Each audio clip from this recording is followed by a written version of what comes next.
Salam jumpa kembali Bapak Ibu dan Saudara-saudara. Perayaan Natal sudah semakin dekat. Kita sudah memasuki masa raya Advent yang ketiga, di mana ada sukacita yang akan mengantar kemenangan kita untuk kita bisa berjumpa dengan Tuhan Yesus Kristus. Oleh karena itu biarlah firman Tuhan akan menolong kita untuk senantiasa hidup dalam cinta kasih-Nya hingga nama Tuhan semakin dipermuliakan.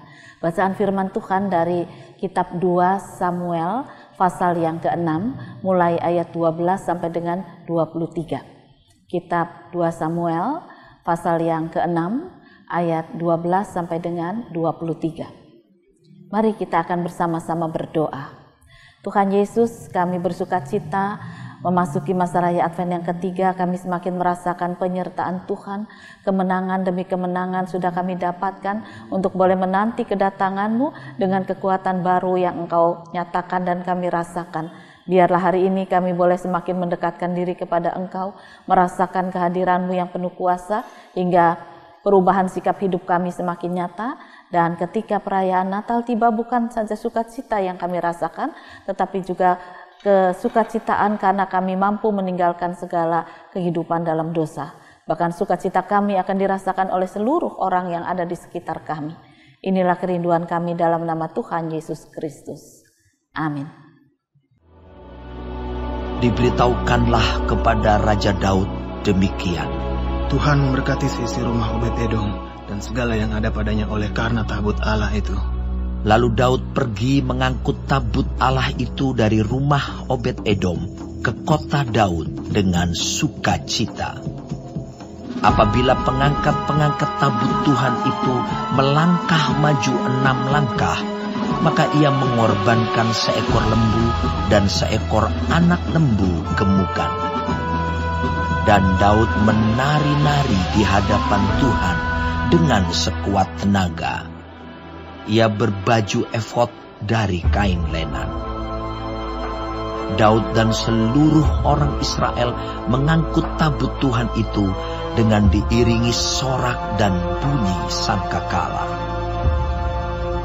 Ketika tabut Tuhan itu masuk ke kota Daud, maka Mikhal, anak perempuan Saul, menjenguk dari jendela, lalu melihat Raja Daud meloncat-loncat serta menari-nari di hadapan Tuhan. Sebab itu ia memandang rendah Daud dalam hatinya. Tabut Tuhan itu dibawa masuk, lalu diletakkan di tempatnya, di dalam kemah yang dibentangkan Daud untuk itu. Kemudian Daud mempersembahkan korban bakaran dan korban keselamatan di hadapan Tuhan. Setelah Daud selesai mempersembahkan korban bakaran dan korban keselamatan, diberkatinyalah bangsa itu demi nama Tuhan semesta alam. Lalu dibagikannya kepada seluruh bangsa itu, kepada seluruh halayak ramai Israel, baik laki-laki maupun perempuan, kepada masing-masing seketul roti bundar, sekerap daging, dan sepotong kue kismis.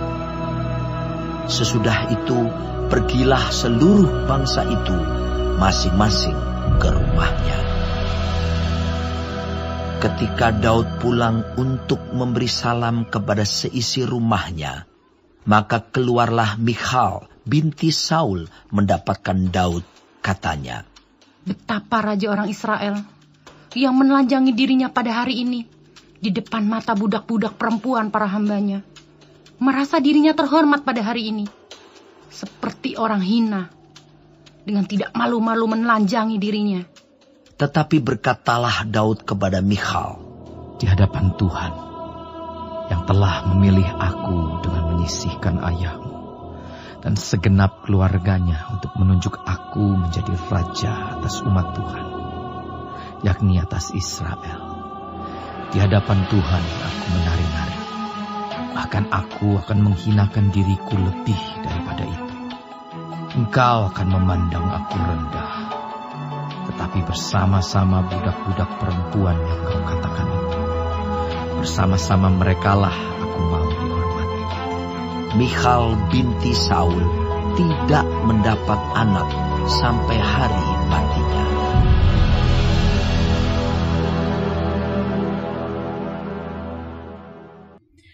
Bapak, Ibu, dan saudara-saudara, kita membaca bagaimana Daud dimenangkan oleh Tuhan, lalu dia ingin menyatakan rasa syukurnya. Dan rasa syukur itu diwujudkan dengan mengangkat tabut Tuhan sambil menari-nari. Nah, ketika dia menari-nari, memang dia melepaskan sebagian baju kerajaannya, dan kemudian dia dikatakan ya mungkin cuma sederhana seperti orang zaman kuno kalau nari itu ya, pakai pakaian tertentu saja. Nah, ketika dia menari seperti itu, diiringi dengan kerendahan hati, kerendahan jiwa yang mau mengagungkan Tuhan. Dia mengatakan, aku memang telanjang, aku memang rendah diri, rendah hati di hadapan Tuhan karena aku bukan siapa-siapa. Kemenangan ini terjadi karena karya Tuhan yang besar. Kemenangan ini terjadi karena Tuhan yang memilih aku dan memberikan kepercayaan kepadaku. Dan oleh karena itulah di dalam ayat-ayat yang terakhir antara 20 itu kita membaca, sekalipun dia dihina, tetapi Daud mengatakan, aku akan lebih merendahkan hatiku, lebih rendah lagi di hadapan Tuhan. Merendahkan diriku serendah-rendahnya di hadapan Tuhan. Karena apa? Karena segala kemuliaan duniawi ini aku dapatkan dari Tuhan dan aku kembalikan bagi kemuliaan Tuhan. Itulah kemenangannya.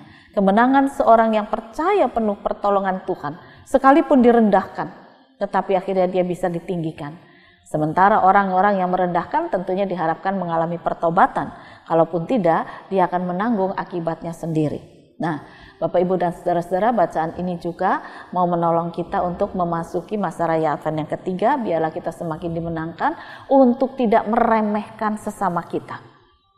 Seringkali kalau kita melihat orang-orang yang lebih rendah itu, rasanya mungkin jijik ya, rasanya mungkin aduh gimana gitu, ada perasaan tidak nyaman karena adanya orang-orang yang tidak sebanding, selevel, setingkat dengan kita. Lalu kita meremehkan mereka. Kadang-kadang kita meremehkan itu bukan orang yang berada di bawah kita, tapi juga orang yang mungkin jabatannya di atas kita, kekayaannya di atas kita, tetapi mereka kemudian melakukan pekerjaan yang menyimpang dari kebenaran. Ya, katakanlah orang-orang yang mengambil hak orang dengan korupsi, dengan mencuri, dengan membunuh dan sebagainya. Lalu kita memandang mereka walaupun jabatannya tinggi, ndak mutulah, siapa sih mereka? Wong kayak gitu kok jadi pemimpin. Ndak mutu ya, kita meremehkan, bukan mencoba untuk mengasihi dan mengajak supaya mereka mengalami pertobatan, tapi justru membuat jarak jauh. Kamu orang berdosa, aku loh ini, aku nggak punya jabatan tinggi, hartaku ndak banyak, tapi aku anak Tuhan. Lah wujudkanlah anak Tuhan itu seperti apa? Bukan sekedar merasa bangga aku anak Tuhan, tetapi wujud sebagai anak Tuhan itu harus nyata. Daud, dia seorang yang dari kalangan biasa, walaupun memang kalau diurut keturunan Tuhan Allah itu nanti dari keturunan Daud ya, tetapi dari masyarakat biasa, kalangan biasa, bukan pemimpin agama, bukan ningrat dan sebagainya, tapi terpilih karena hatinya sungguh takut akan Tuhan, memuliakan Tuhan, menghormati Tuhan dengan segenap hati. Jadi gembala dia nurut, ya, kakak-kakaknya enggak mau, itu yang kecil aja, seharusnya jadi gembala itu yang besar loh, karena yang kecil itu kan belum mampu apa-apa, tapi dia diperbudak oleh saudara-saudaranya, dia nurut, enggak apa-apa.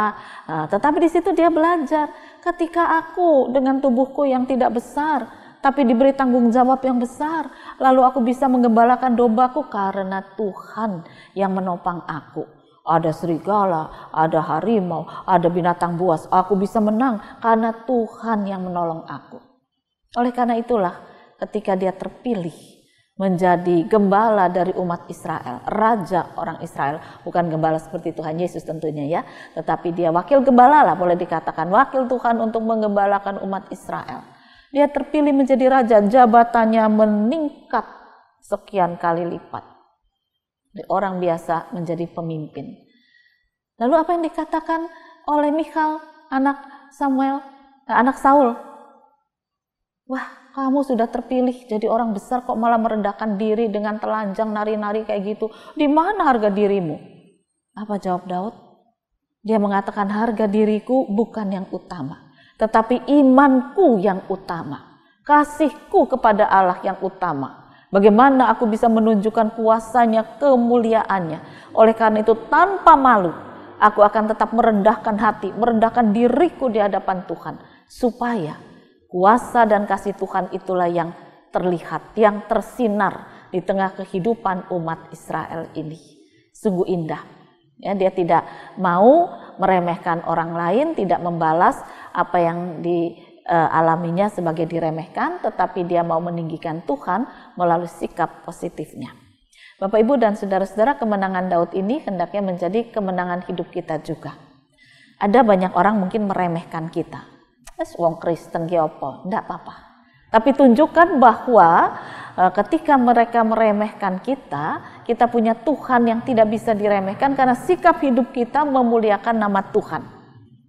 Dan orang itu akan melihat sungguh yang bekerja atas dirinya adalah Tuhannya yang membela dia, Tuhannya yang bersinar, Tuhannya yang menopang dia. Dan dengan demikian kita semakin rendah, semakin tidak kelihatan.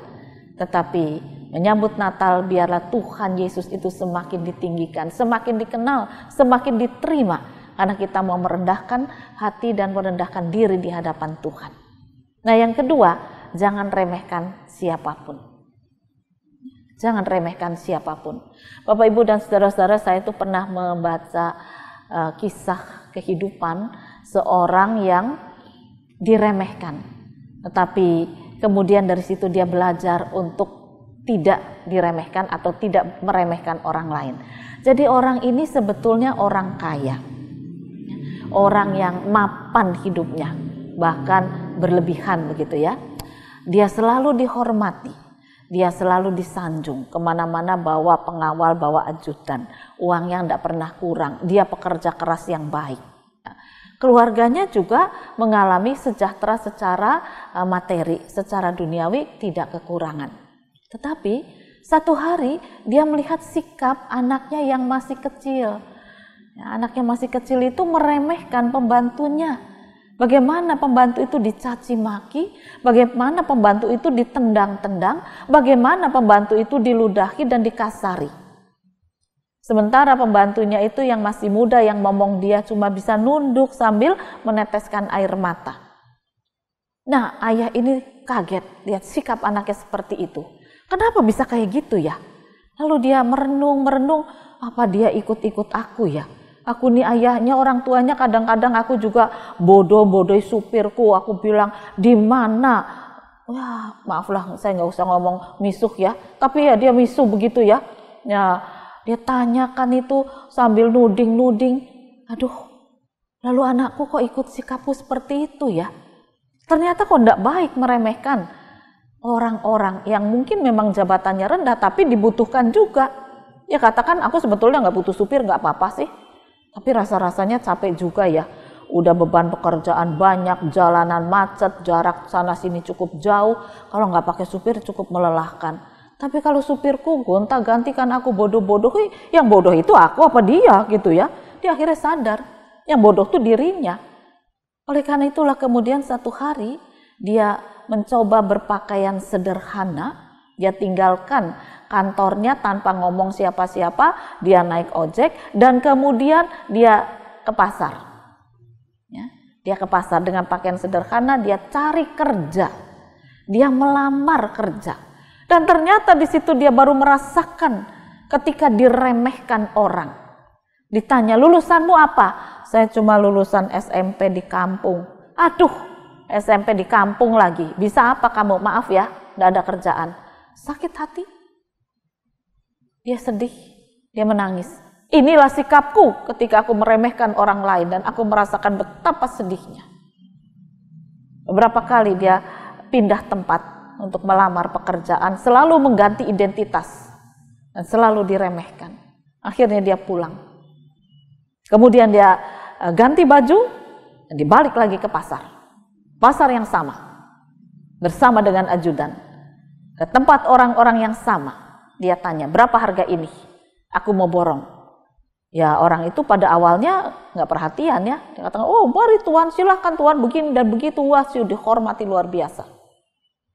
Tapi kemudian dia bilang, aku tadi kesini, aku cuma lulusan SMP di kampung. Kaget. Wah, kok gitu ya? Ternyata Anda seorang kaya. Ya, saya pengusaha sukses. Kenapa kamu suka meremehkan? Apa kamu gak pikir perasaan? Tapi kenapa kamu juga, Bapak juga melakukan itu? Karena aku mau belajar. Aku tahu sekarang diremehkan itu sakitnya bukan main. Saudara-saudara, kemudian dia pulang, dia peluk anaknya, dia nangis di hadapan Tuhan dan dia katakan, "Nak, sekarang jangan lagi kamu bersikap seperti itu. Bapakmu ini tidak patut dicontoh." Mari kita bersama-sama mengalami perubahan. Biarlah Yesus yang berkuasa. Dia sudah lahir, dia patut untuk dimuliakan. Kita tinggalkan sikap meremehkan orang lain, karena kita akan merasakan ketika kita diremehkan, sakitnya bukan main. Itu yang pertama kita belajar. Tinggalkan sikap meremehkan. Yang kedua, jangan kita sakit hati kalau kita diremehkan. Nah, ini perlu kebesaran iman, kebesaran jiwa seperti Daud. Karena Daud ketika diremehkan tidak membalas kemarahan kepada Mikhal. Tetapi dia semakin merendahkan hati dan dirinya dengan mengatakan, "Biarlah Tuhanku yang dimuliakan." Dengan begitu dia terhibur, dengan begitu dia tersembuhkan. Karena dia menyembuhkan hatinya, perasaannya bukan dengan kesombongan dirinya. Tapi justru semakin dia merendahkan hati dan dirinya, Tuhan semakin menyembuhkannya. Karena apa? Karena yang dia mau adalah bagaimana terang Tuhan itu bisa dirasakan dan terang Tuhan itu menjadi berkuasa atas umat Israel, atas bumi ini.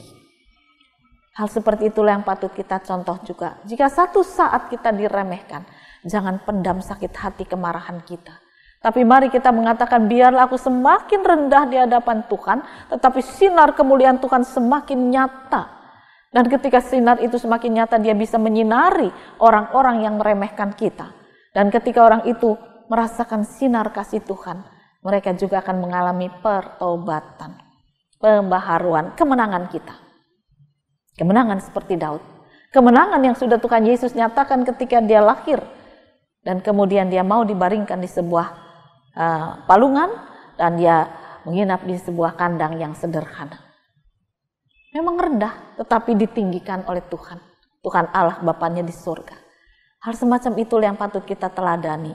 Bagaimana kita bisa menjadi orang yang rendah hati, tidak suka meremehkan orang lain, apakah jabatannya lebih tinggi atau tidak, atau orang itu memang betul-betul dari level yang lebih bawah dari kita. Jangan diremehkan, sebab mereka juga punya perasaan, sebab mereka juga diciptakan oleh Tuhan sejajar dengan kita.